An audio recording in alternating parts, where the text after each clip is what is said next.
Era professor Diogo Assunção para a gente responder questões de história de Pernambuco. Vamos lá, vamos bater o edital nas nossas resoluções de exercícios. Tranquilo? Bora nós. Bora ler aqui a primeira questão no primeiro vídeo para nós caminharmos para essa relação. Lembrando para vocês que a gente vai sempre promover uma relação entre o passado, presente, o meio de tudo isso. A gente vai falar de principais pontos. No vídeo 1, a gente cita determinadas coisas do vídeo 8. Para quê? Para a gente estar sempre se aliando, estar sempre correlacionando os temas.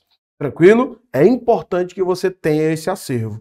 É importante que você saiba que as nomenclaturas historiográficas elas podem se modificar, que os contextos podem parecer serem diferentes, mas que tem às vezes ligações de cunho importantíssimo para nós fazermos essa analogia. Beleza? Bora lá. Bora tentar formar um critério aqui. Bora tentar formar um pré-estabelecimento. Vamos falar das primeiras ocupações. Vamos falar como era Pernambuco na sua relação de existência.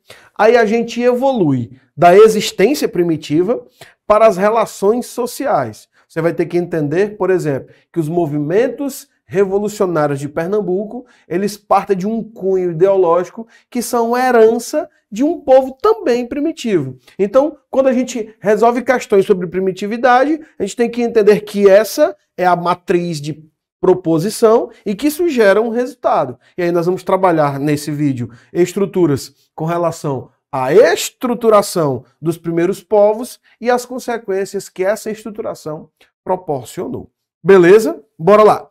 Primeira questão diz assim, gente, ó. Não se pode ignorar o Nordeste na hora de se discutir a antiguidade do homem na América e as vias de dispersão por ele percorridas. Não importando se foi há 20, 30 ou 40 mil anos. É conhecida de todos a longa sequência estratigráfica lograda no sítio do Boqueirão da Pedra Furada, que pode significar a permanência do homem pré-histórico nesse sítio a partir de 48 mil anos. Mas a Pedra Furada não é um caso único. Esse subtexto, esse inserto, ele promove uma relação de derivação, na qual tenta explicar a vida ou pré-histórica ou primitiva, assim como você queira aceitar, no litoral brasileiro, para ser mais específico, no litoral pernambucano, na qual a gente enxerga as primeiras ocupações, os primeiros povoamentos e os povos originários, os povos indígenas também podem ser inclusos dentro dessa relação. Tranquilo? Então, quando você olha o sítio do Boqueirão da Pedra Furada, você vê características macro específicas de tipos de formação de sociedades, muitas vezes até nômades, ou até sedentárias, numa relação de multiplicidade no contexto de subsistência. Tá? E aí, vamos ver o que ele aborda depois desse subtexto. Olha só. Em Pernambuco, por exemplo, localizado no município de Buíque, o sítio de Alcobaça possui um dos maiores e mais representativos painéis de figura rupestre do estado, que, por seu tamanho e complexidade, é de grande relevância para o entendimento da pré-história local e nacional. Em relação ao estudo do período pré-colonial sobre o atual estado de Pernambuco, assinale a alternativa incorreta. Olha só, é uma questão de alto nível. Entenda, toda relação rupestre, ela faz uma analogia de sentimento na prática e vivência primitiva. Como assim?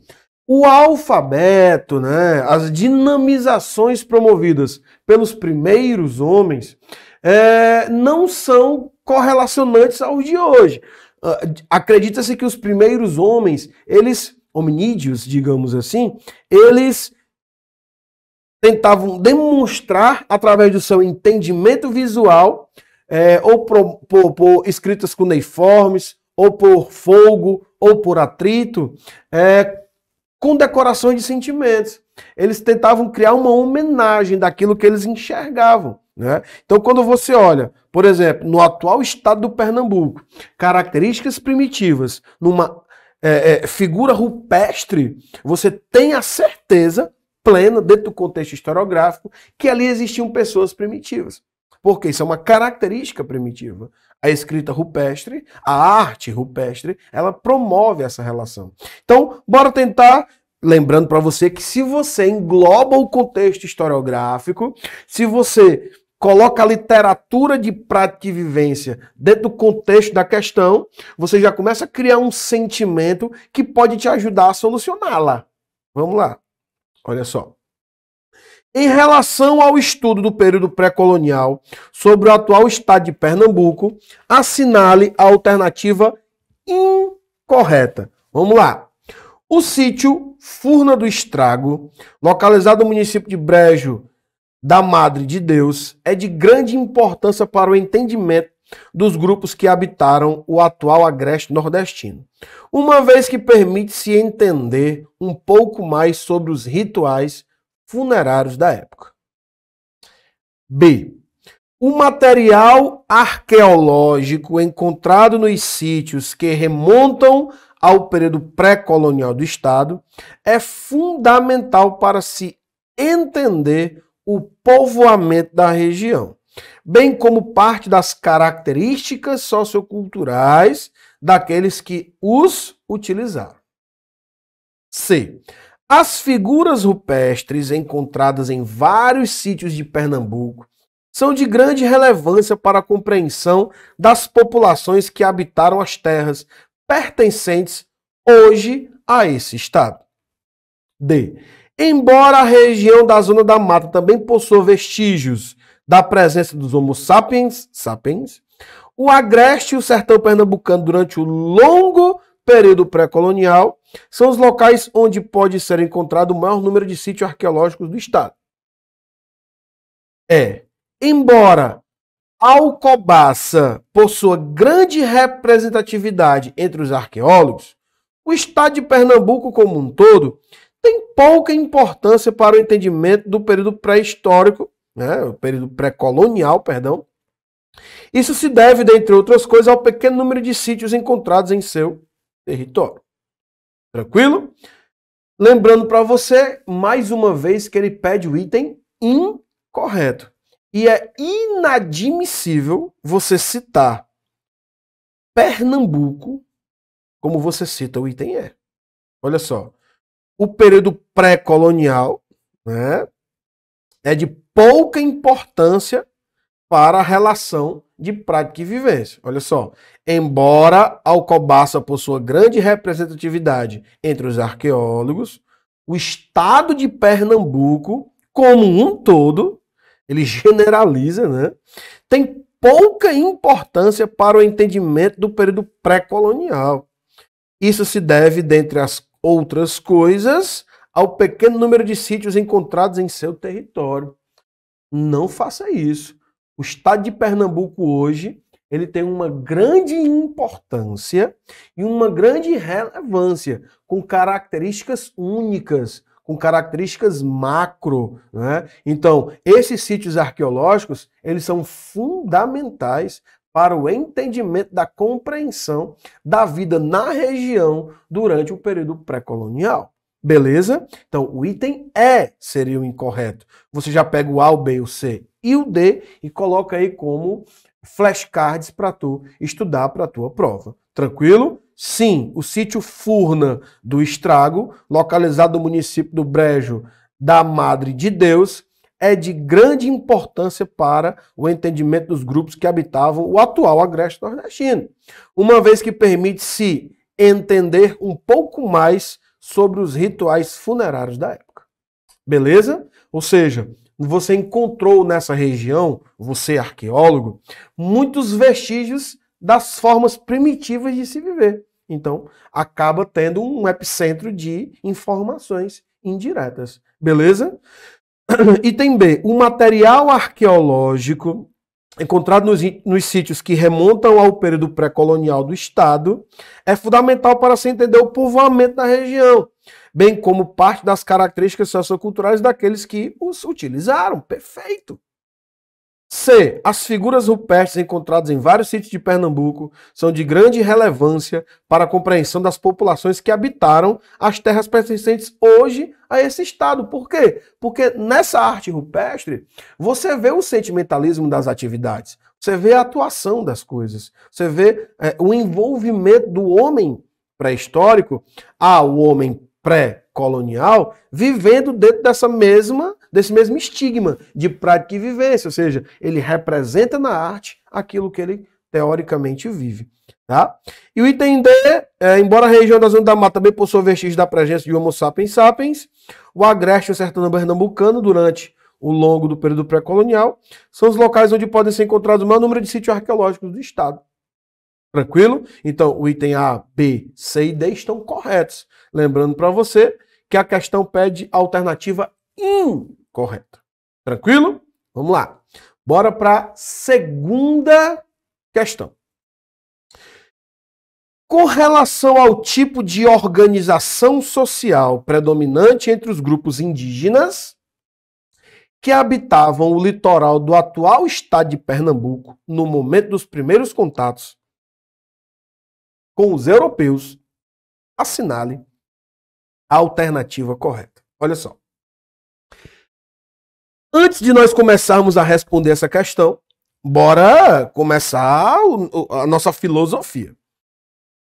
Com relação ao tipo de, olha só, organização social predominante entre os grupos indígenas que habitavam o litoral do atual estado de Pernambuco.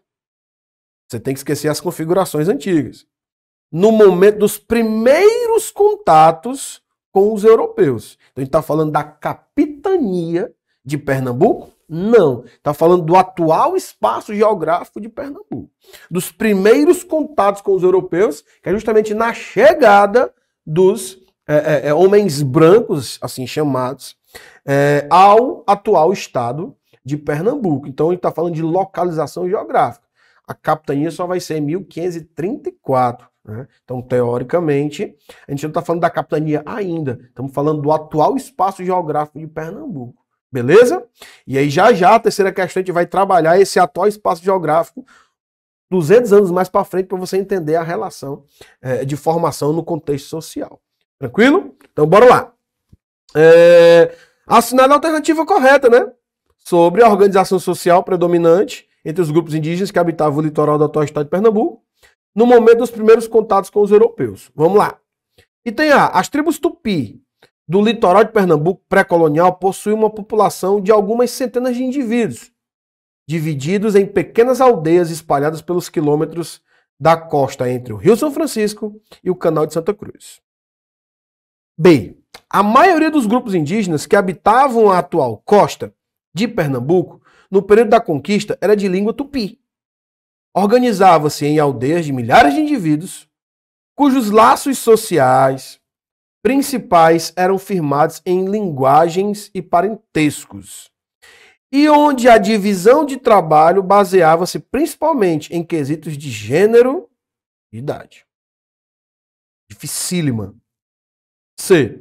Os grupos tupi que ocupavam o território do atual estado de Pernambuco, no momento da conquista, se organizavam em tribos de caçadores nômades que cultuavam divindades representando espíritos da natureza, como Tupã. D.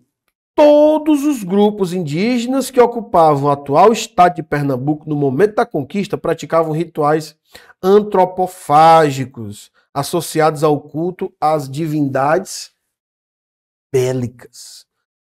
Os grupos indígenas Tapuia, que ocupavam todo o litoral do atual estado de Pernambuco, durante o processo de conquista, tinham suas estruturas sociais baseadas em linguagens e parentescos, divisão de trabalho por gênero e idade, e praticavam a agricultura sazonal e possuíam uma cultura na qual os principais valores sociais giravam em torno da guerra. E aí, galera? Olha só. O item é: os grupos indígenas Tapuia, que ocupavam todo o litoral, aí essa questão acaba perdendo a sua essência. D. Todos os grupos indígenas que ocupavam o atual estado de Pernambuco no momento da conquista praticavam rituais antropofágicos. Não existe comprovação científica que são todas as tribos que praticam o antropofagismo, tá? Sim, os indígenas são politeístas, eles são associados a cultos, a divindades, mas não necessariamente bélicas. O contexto de alelo dominante, digamos assim, do pernambucano ser vibrador, né, dele ser um reacionário, vem das suas origens primitivas. Mas cultuar Deus bélico é uma outra relação. C. Os grupos tupi, que ocupavam o território do atual estado de Pernambuco no momento da conquista, se organizavam em tribos de caçadores nômades, que cultuavam divindades representando espíritos da natureza como Tupã. Lembre-se que eles eram caçadores, mas não nômades, né? Eles são grupos sedentários e cultuavam coisas como, por exemplo, a subsistência, tá? Então, classificá-los como nômades quebrar um pouco a essência da relação indígena do local. Beleza? O item B. A maioria dos grupos indígenas que habitavam a atual costa de Pernambuco no período da conquista era de língua tupi. Você tá certo? Organizava-se em aldeia, né? E aí, vamos lá. De milhares de indivíduos cujos laços sociais principais eram firmados em linhagens e parentescos, e onde a divisão de trabalho baseava-se principalmente em quesitos de gênero e idade. Tranquilo? A. As tribos tupi do litoral de Pernambuco pré-colonial possuíam uma população de algumas centenas de indivíduos, dividida em pequenas aldeias espalhadas pelos quilômetros da costa do Rio São Francisco e o Canal de Santa Cruz. O item A e o item B, eles estão certos até determinado ponto. Né? Mas não são só centenas, algumas centenas de indivíduos, são algumas milhares. Isso faz com que o item B salte como correto. Beleza? Bora lá. Bora para a terceira questão. Gente, o litoral brasileiro como todo, ele teve um acervo indigenista muito misto. Nós tivemos várias tribos indígenas em todo o Brasil. Do Tabajara ao Tapuia, do Tupi, todos eles com características próximas, mas você tem que entender que os indígenas, eles não são iguais. E a galera de Pernambuco, ela tinha um contexto de reação muito poderoso. E isso, dito por muitos historiadores, marca o contexto de identidade do povo atual. Então, quando você fala dessas marcas primitivas, é sempre bom você lembrar da reação que isso promove. É por isso que eu vou jogar aqui uma questão sobre movimentos sociais. Ah, mas não é na mesma época.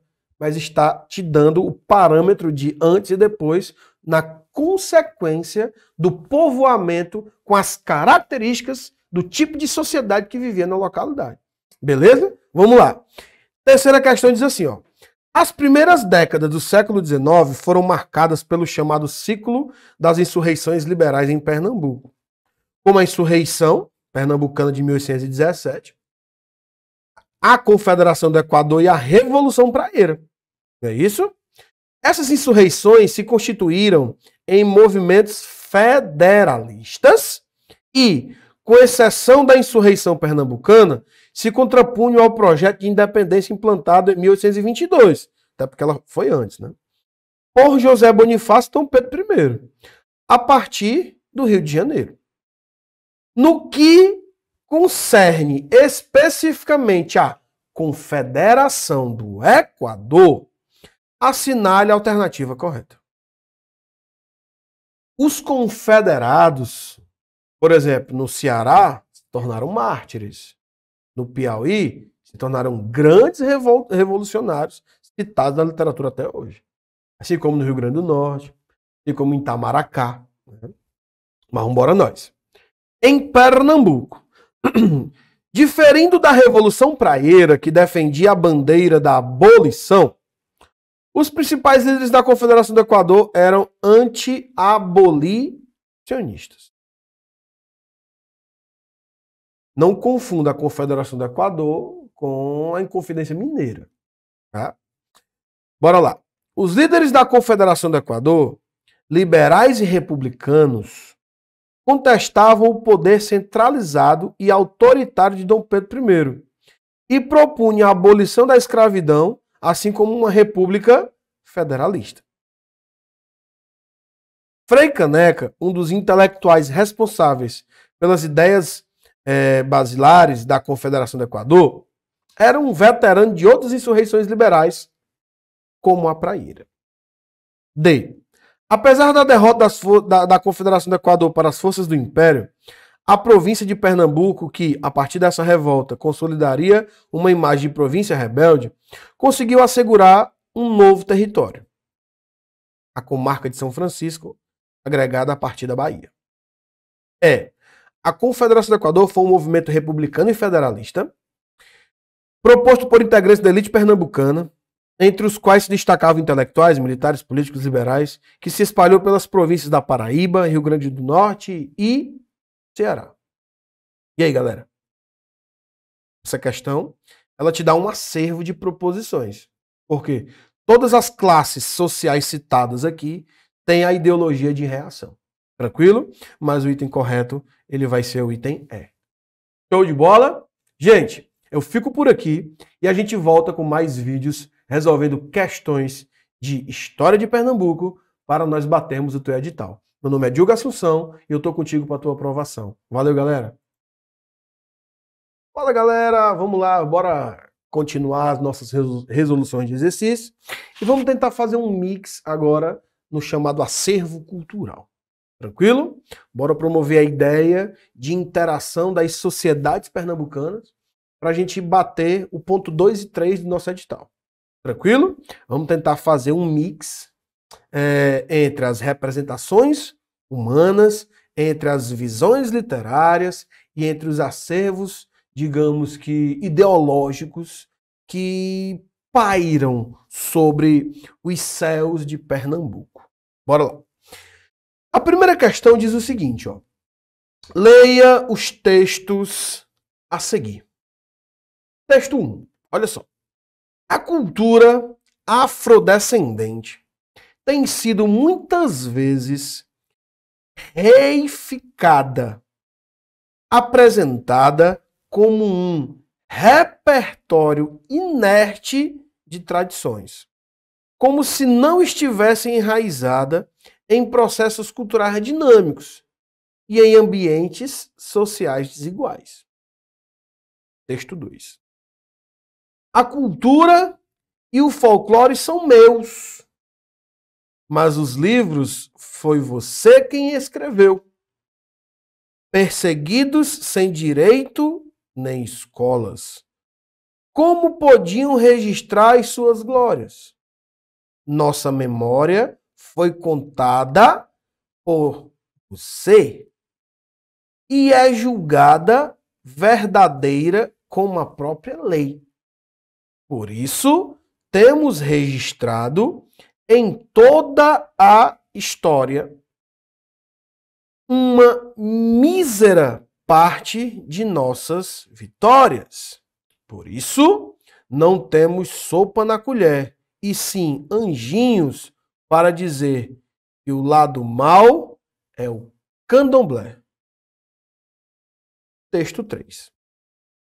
O preconceito racial a que são submetidos não só os maracatuzeiros, mas toda a população negra desta cidade está oculto nas falas, nos procedimentos, nos gestos.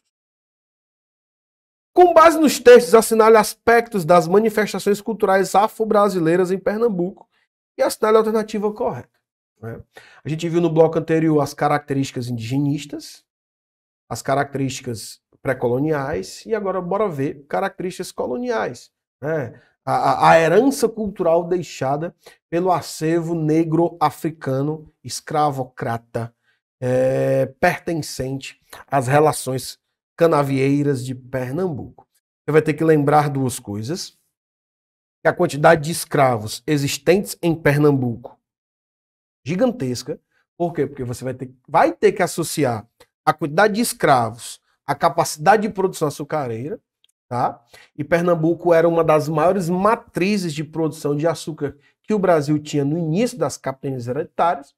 E é claro que isso promove um acervo cultural, ideológico e aparente gigantesco.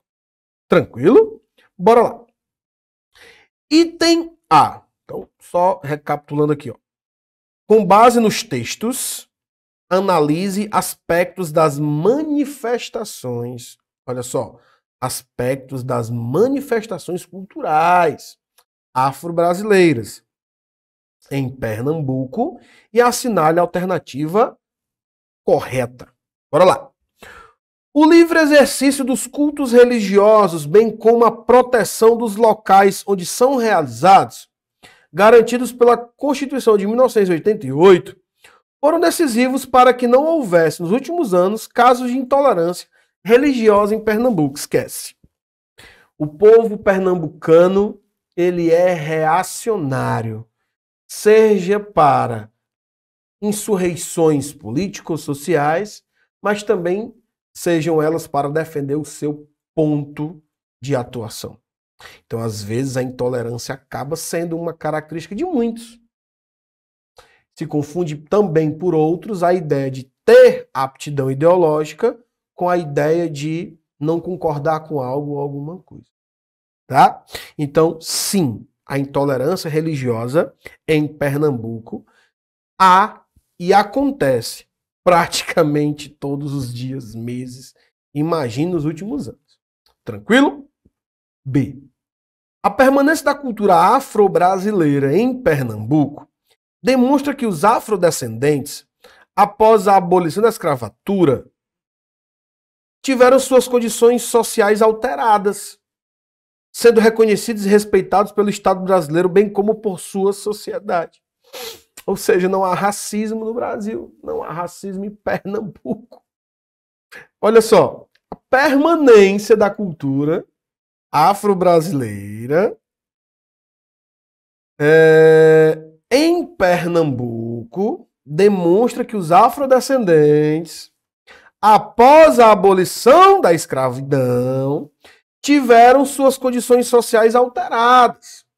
Ou seja, eles vão ser reconhecidos e respeitados pelo Estado brasileiro, bem como pela sociedade brasileira. Seria lindo se não fosse trágico, né? C. Embora muito praticada em Pernambuco, nos tempos de hoje, a capoeira só chegou a esse estado graças ao desenvolvimento da capoeira regional e capoeira de Angola, na Bahia. D. A permanência da herança cultural afrodescendente do estado de Pernambuco só foi possível devido às táticas estabelecidas pelos sujeitos históricos, que partilhavam e partilham esses códigos culturais, constituindo-se em uma atitude de resistência em defesa da identidade e do respeito à diversidade cultural. Tranquilo? O item dele é lindo e maravilhoso. Mas bora ler o E. Perdão.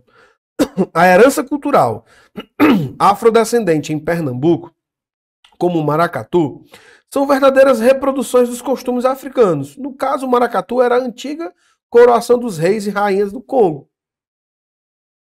Gente, vamos analisar os aspectos das manifestações culturais afro-brasileiras. Vamos lá.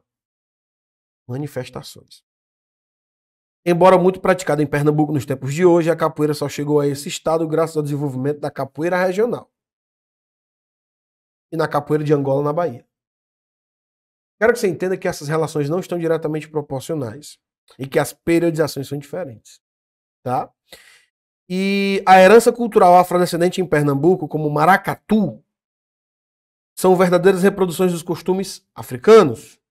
Você vai ter que lembrar que o maracatu, ele é um misto, né? Ele é um misto de cultura africana com a cultura desenvolvida internamente em grandes partes do Brasil, tá? No caso, o maracatu era a antiga coroação dos reis e rainhas do Congo. Tem a representação. Tá, mas ele é um misto de culturas. Beleza?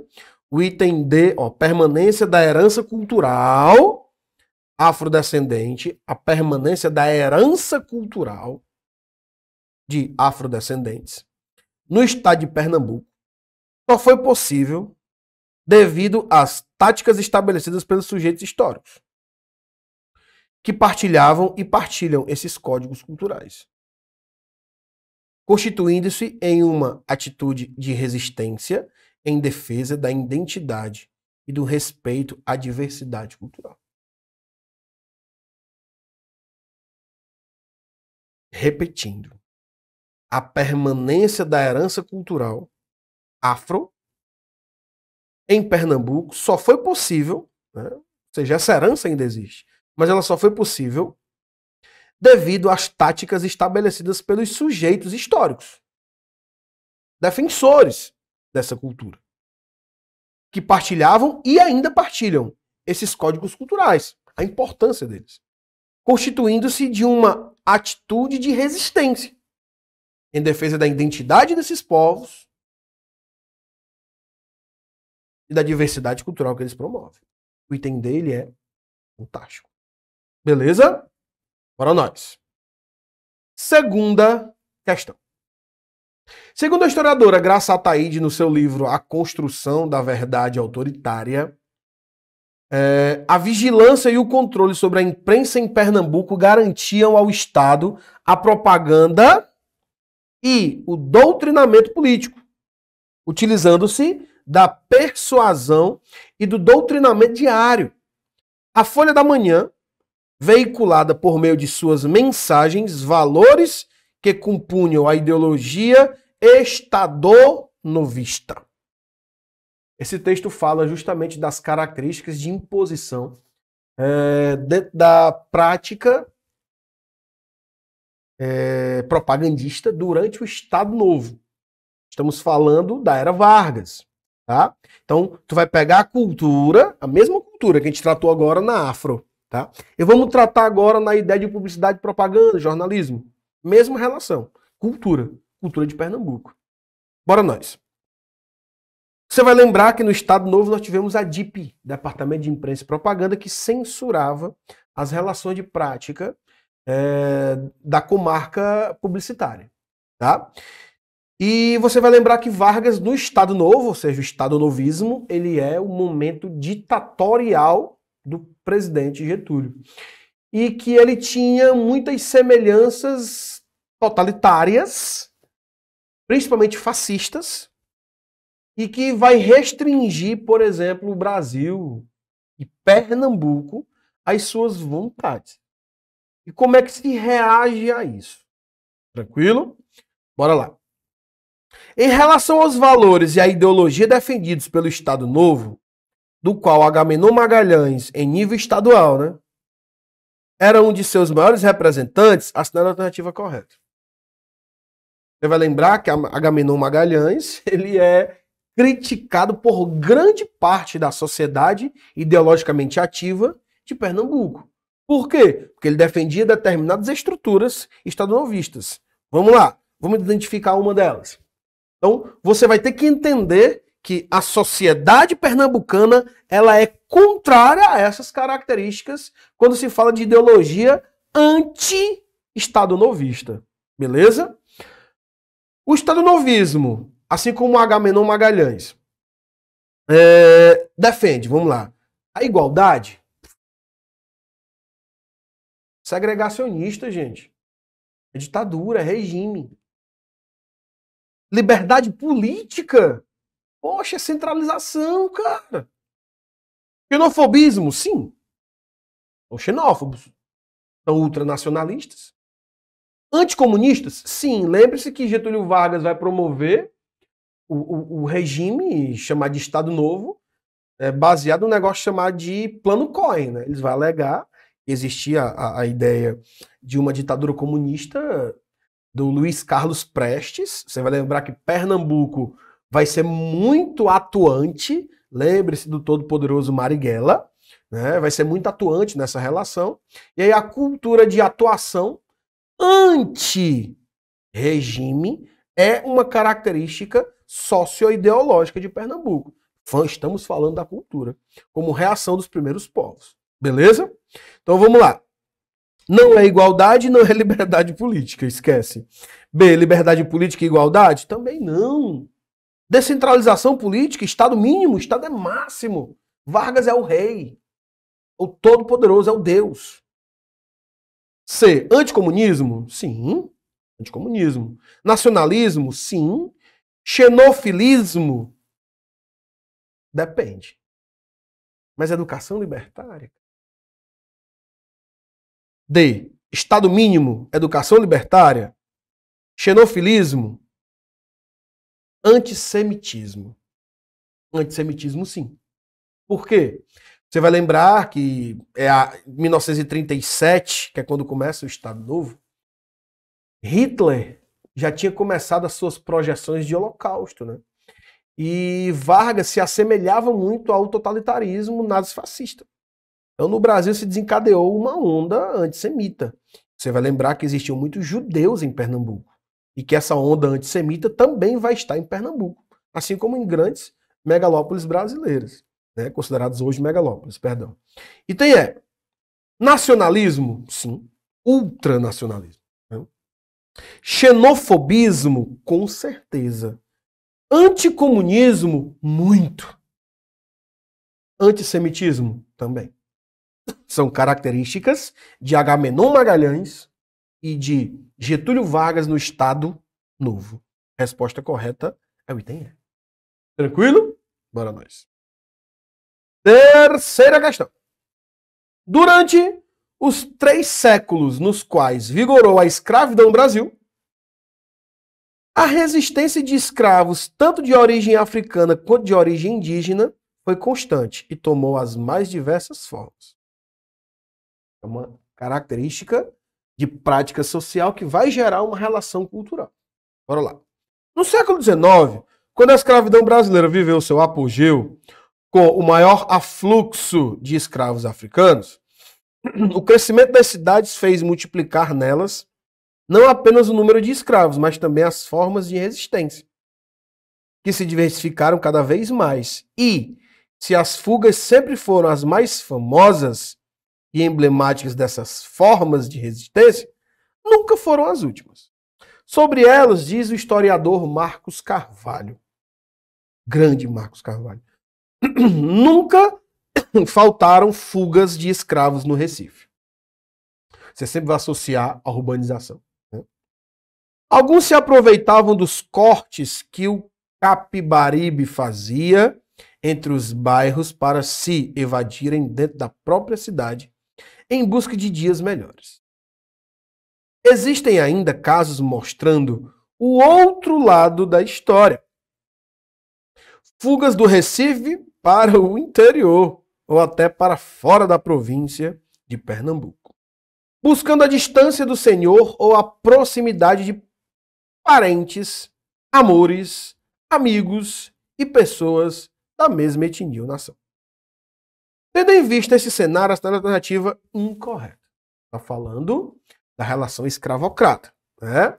Primeira questão, nós falamos do acervo cultural de afrodescendência e agora na terceira questão vamos tentar achar a reação que isso se promove. Tranquilo? Bora lá. Item A. O quilombo de Catucá, situado nas margens do Recife, na primeira metade do século XIX, caracterizou-se por ser um espaço de resistência contra a escravidão, que cresceu beneficiando-se de muitos conflitos internos das próprias elites escravistas, principalmente nas chamadas insurreições liberais. E aí, muito cuidado. B. O quilombo de Catucar, situado nas margens do Recife, na primeira metade do século XIX, cresceu associado a esse centro urbano. Sim. Beneficiado das fugas de escravos do Recife e canaviais da região, chegando também a se expandir sobre toda a região antes dominada por seu predecessor, o Quilombo de Palmares. C. Com o crescimento da escravidão urbana no Recife no século XIX, começaram a se desenvolver novas formas de fugas, como as chamadas fugas de porta adentro, quando um escravo urbano fugia de seu dono, mas permanecia na mesma cidade, agora servindo a um novo senhor, com o qual havia estabelecido um processo de negociação. D. Construções culturais, como a capoeira, maracatu, o mesmo culto a determinados santos católicos, como São Benedito e Nossa Senhora do Rosário, foram importantes formas de resistência cotidiana, elaboradas por escravos e ex-escravos nas margens da sociedade escravista, e mesmo em suas instituições mais importantes, como a Igreja Católica. O trabalho escravo nos canaviais também gerava resistência, fosse na forma de revoltas e assassinatos de feitores, fosse na forma de sabotagem da produção. Perfeito. Professor, mas ele quer o incorreto. Olha só, então bora lá. Bora ver o item D. Perdão, o item C. O crescimento da escravidão urbana no Recife do século XIX começaram a se desenvolver nas formas de fugas. As chamadas fugas de porta dentro, né? Quando o escravo urbano fugia de seu dono, mas permanecia na mesma cidade, agora servindo a um novo senhor com o qual havia estabelecido um processo de negociação. Será? Negociação. O Quilombo de Catucar, situado nas margens do Recife, na primeira metade do século XIX, cresceu associado a esse centro urbano, beneficiado das fugas de escravos do Recife e canaviais da região, chegando também a se expandir sobre toda a região, e aí a se expandir sobre toda a região antes dominada por seu predecessor, o Quilombo dos Palmares. O item B e o item C, eles têm fragmentos errôneos, mas o item B se destaca. Então, é o item que você teria de marcar. Tranquilo?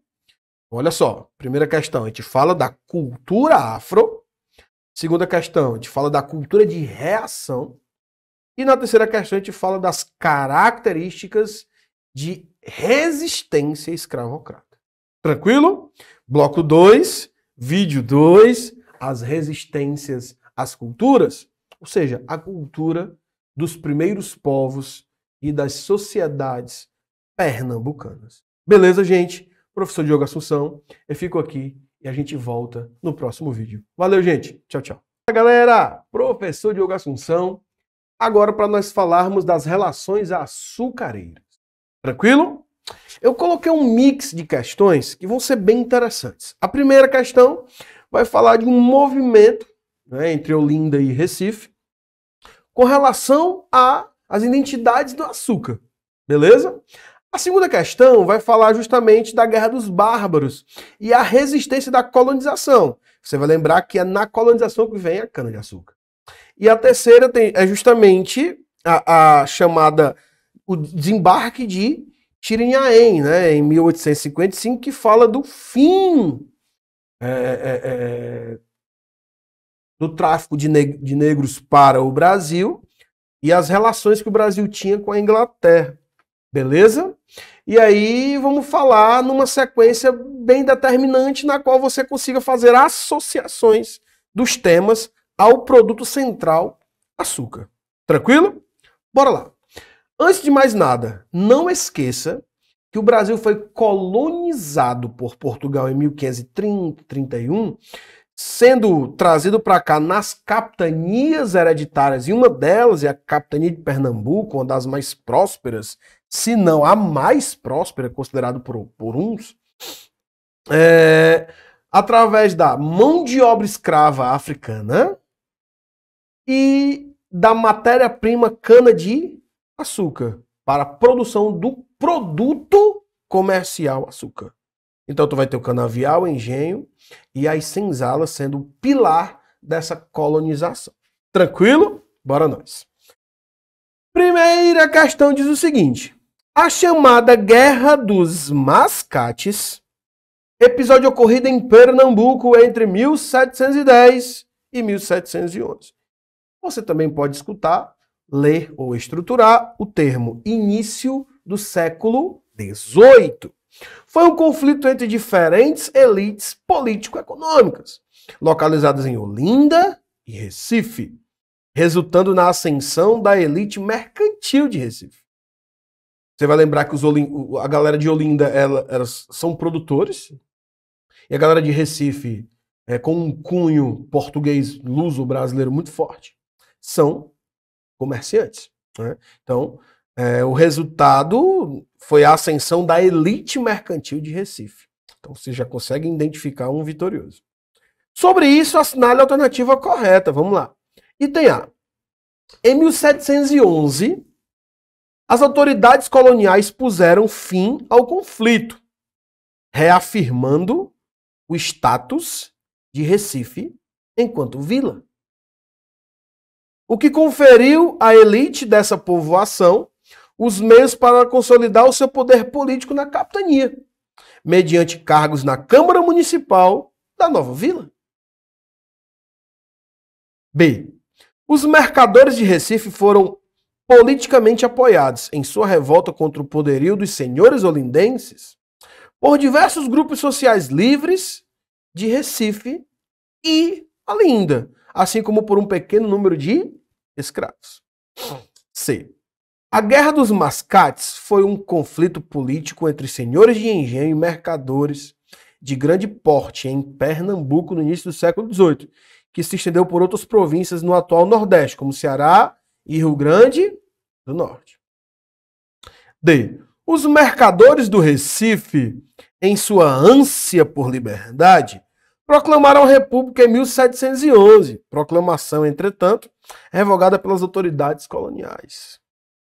Em 1711, as autoridades coloniais puseram fim ao conflito, elevando Recife à categoria de vila, mas dando à elite olindense a primazia sobre os cargos da nova Câmara Municipal de Recife.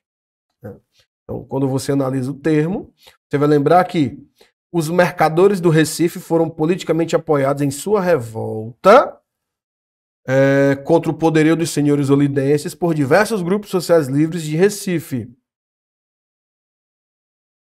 e Olinda. Aí, cuidado, tá? A Guerra dos Mascates foi um conflito político entre senhores de engenho e mercadores de grande porte. Cuidado. D. Os mercadores de Recife proclamaram a República. Cuidado. Então vamos lá. Aí o item em 1711, as autoridades coloniais puseram fim ao conflito, levando Recife à categoria de vila, mas dando à elite olindense a primazia sobre os cargos da nova Câmara Municipal de Recife. Ou, em 1711, as autoridades coloniais puseram fim ao conflito, reafirmando o status de Recife enquanto vila, o que conferiu à elite de Recife meios para se consolidar politicamente e consolidar o seu poder político na capitania mediante cargos na Câmara Municipal da nova vila. Ou seja, a resposta é o item A. Beleza?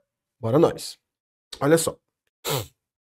Segundo o historiador Pedro Puntoni, o livro A Guerra dos Bárbaros, sem dúvida alguma, a compreensão dos povos ditos tapuias como uma unidade histórica e cultural em oposição não só ao mundo cristão europeu, mas aos povos tupis, habitantes do litoral, foi um dos elementos mais importantes na caracterização coeva da unicidade dos conflitos ocorridos no Nordeste. Ao longo das décadas finais dos 600 e início dos 700, no contexto específico do processo de expansão da pecuária e portanto, da fronteira, vai ter, de fato, a extensão documental colonial refere-se ao conjunto de confrontos e sublevações dos grupos tapuias do sertão nordestino como uma guerra dos bárbaros, unificando dessa maneira situações e contextos peculiares. Por isso, tal como no episódio da chamada Confederação dos Tamoios, inventada pela intuição de Gonçalves de Magalhães, a Guerra dos Bárbaros foi igualmente tomada pela historiografia como uma confederação das tribos hostis ao Império Português. Um genuíno movimento organizado de resistência ao colonizador. Câmara Cascudo, que conhecia bem a documentação colonial do Rio Grande, criticou em sua história aqueles que, lembrando a dos Tamoios, chamavam a Guerra dos Bárbaros romanticamente de Confederação dos Cariris. Não houve plano comum nem unidade de chefia. Esse texto é muito crítico e ele dá a ideia de, vamos lá, a partir do texto, assinale a alternativa correta. Pessoal, bora lá.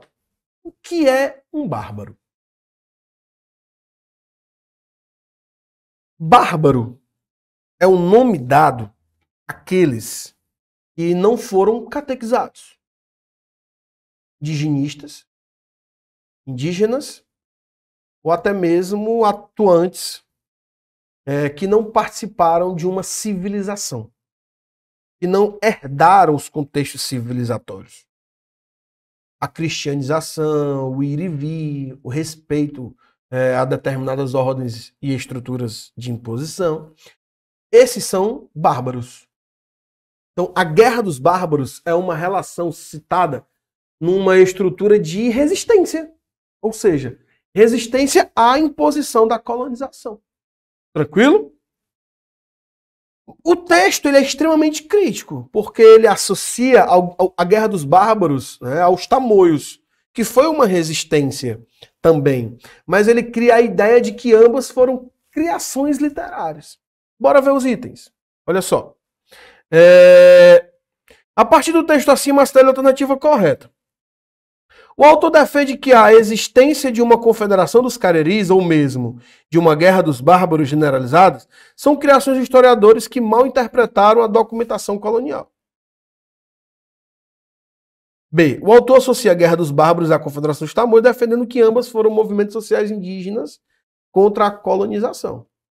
Você vai lembrar que esse item vai estar errado, por quê? Porque ele associa a ideia de que ambos foram criações.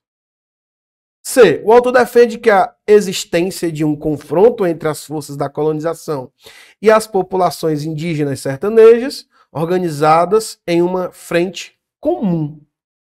Claro que não, até porque o período é diferente. Os Tamoios é século XVI. O texto defende que nunca existiu um levante indígena sertanejo contra a colonização, tendo sido a Guerra dos Bárbaros apenas uma invenção da historiografia. Mas ele cita Tamoios. Segundo o autor, por não haver unidade na resistência indígena contra a colonização, essa resistência não teria existido. Baseado no senso crítico, vamos pegar aqui o fragmento do texto. Unificando, olha só, unificando dessa maneira situações e contextos peculiares. Por isso, tal como no episódio chamado de Confederação dos Tamoios, inventada pela intuição de Gonçalves de Magalhães, as Guerras dos Bárbaros foi igualmente tomada pela historiografia como uma confederação das tribos hostis ao Império Português. Então, vem para cá. O autor defende que a existência de uma confederação dos Cariris, ou mesmo a Guerra dos Bárbaros, generalizadas, são criações dos historiadores que mal interpretaram a documentação colonial. B. O autor associa a Guerra dos Bárbaros e a Confederação dos Tamoios, defendendo que ambas foram movimentos sociais indígenas contra a colonização. C. O autor defende que a existência de um confronto entre as forças da colonização e as populações indígenas sertanejas organizadas em uma frente comum. O texto defende que nunca existiu um levante indígena sertanejo contra a colonização, tendo sido a Guerra dos Bárbaros apenas uma invenção historiográfica. Segundo o autor, por não haver unidade na resistência indígena contra a colonização, essa resistência não teria existido. Então, entre o item D e o item E, bora brigar. Item D. O texto defende que nunca existiu um levante indígena. Segundo o autor, por não haver unidade de resistência indígena. Então, vamos lá. O texto defende, item D, bem devagar. O texto defende que nunca existiu um levante indígena sertanejo contra a colonização, tendo sido a Guerra dos Bárbaros apenas uma invenção da historiografia. E segundo o autor, por não haver unidade na resistência indígena contra a colonização, essa resistência não teria existido.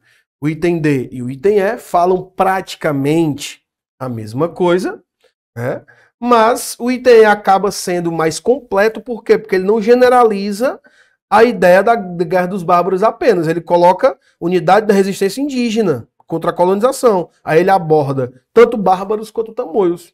Tranquilo? Então, seria uma característica de luta contra a resistência colonial. Tá? A imposição de estruturas como a escravidão, estruturas como a canaviais e engenhos, e a padronização, que é a catequização da sociedade colonial. Beleza? Bora lá. Bora falar agora da terceira questão, que é o desembarque de Xirinhaém, em 1855. Ou seja, já no século XIX, da metade para o fim. O que é que se tinha nessa época? Qual é a cultura estabelecida nesse momento no mundo? O mundo já conhecia a chamada Revolução Industrial. A escravidão estava em decadência. Né? O Bill Aberdeen já abraçava suas ideologias. A ideia de fim do tráfico negreiro no Atlântico. Né? E isso danificava, por exemplo, o abastecimento de escravos nos grandes engenhos brasileiros. Lembrando que Pernambuco é uma referência açucareira. Aí, bora lá. O desembarque de Xirinhaém em 1855, em Pernambuco, teria sido apenas mais um dos vários episódios de contrabando de escravos. Caso não tivesse dado errado. Por isso o nome contrabando, porque não era mais permitido. Tudo começou quando o comandante do palhabote, uma espécie de embarcação também utilizada para o tráfico atlântico de escravos, em vez de ancorar no engenho de João Manuel de Barros Vanderlei, que era o dono, acabou parando nas terras do seu vizinho. Este, por sua vez, prontamente denunciou o caso às autoridades.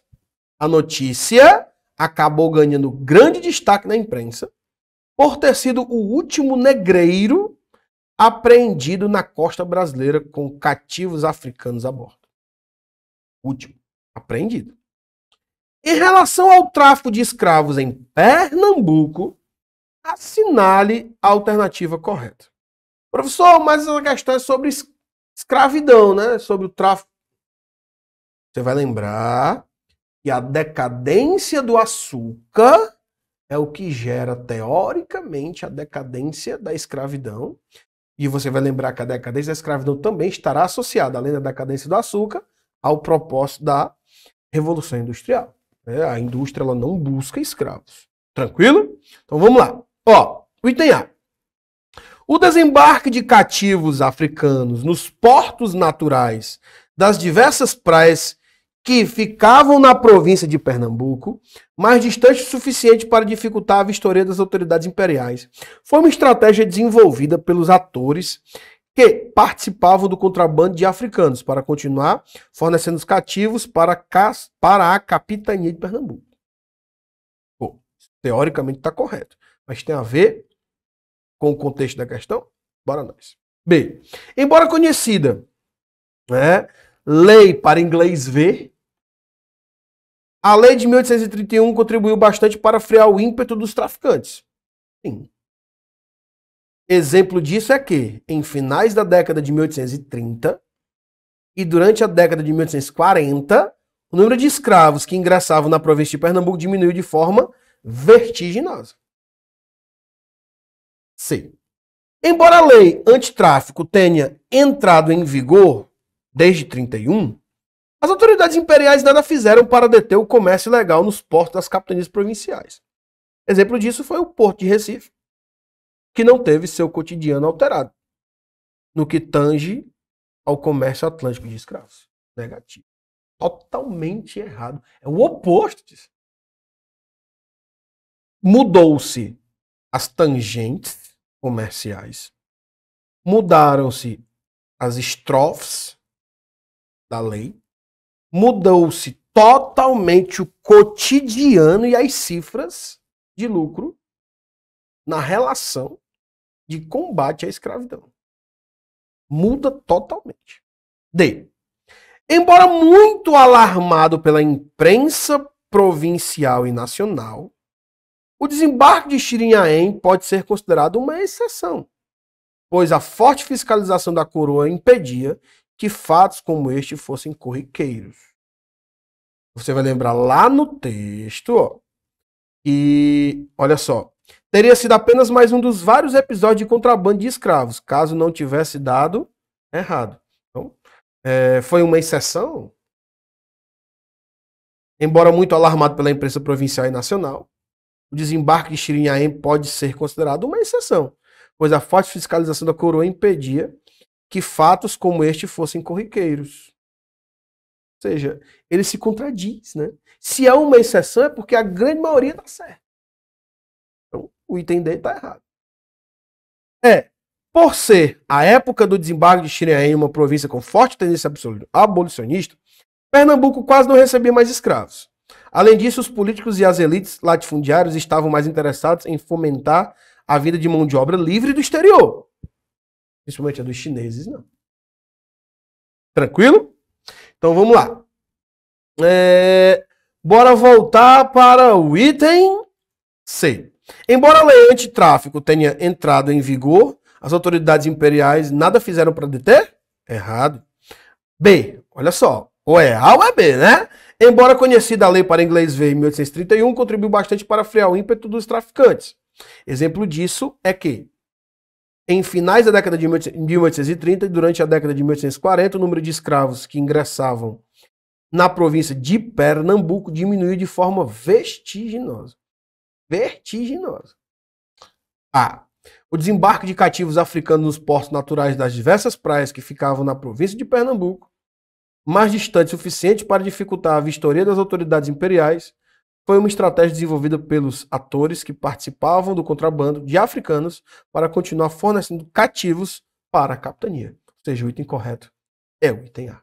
Justamente porque ele promove a visão de que, de acordo com o texto, existe fiscalização.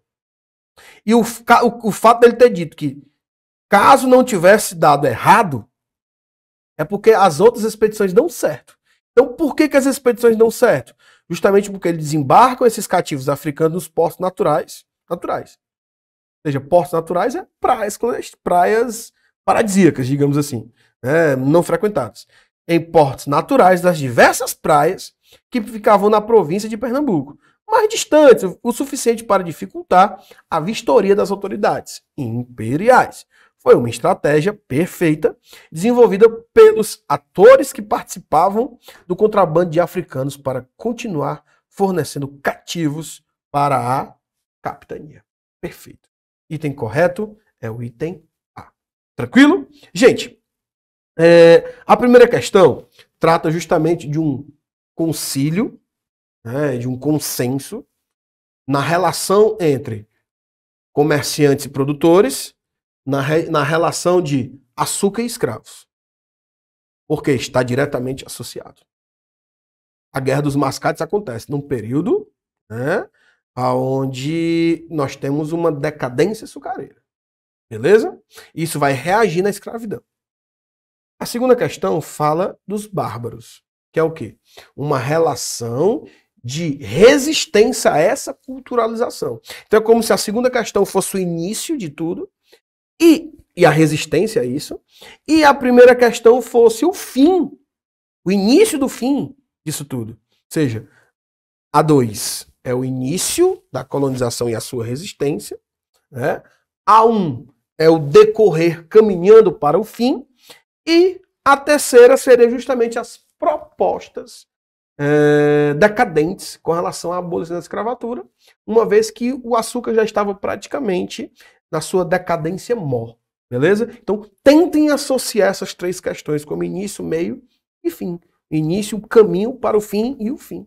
Beleza? Tentem criar esse diagnóstico entre escravos e indígenas, né? Sociedade pernambucana de atuação colonial e resistência. O produto, chamado de açúcar, a forma dele ser produzido, que são nos canaviais, nos engenhos, a vida canavieira, né, nos engenhos, e toda a relação que isso promove dentro de Olinda, produção, e Recife, macro-região de desenvolvimento comercial. Beleza? Galerinha, me chamo Diogo Assunção e eu fico por aqui por mais uma vez, e no próximo vídeo a gente continua falando de Pernambuco, né, nas relações açucareiras. Beleza? Valeu, gente. Forte abraço. Tchau, tchau.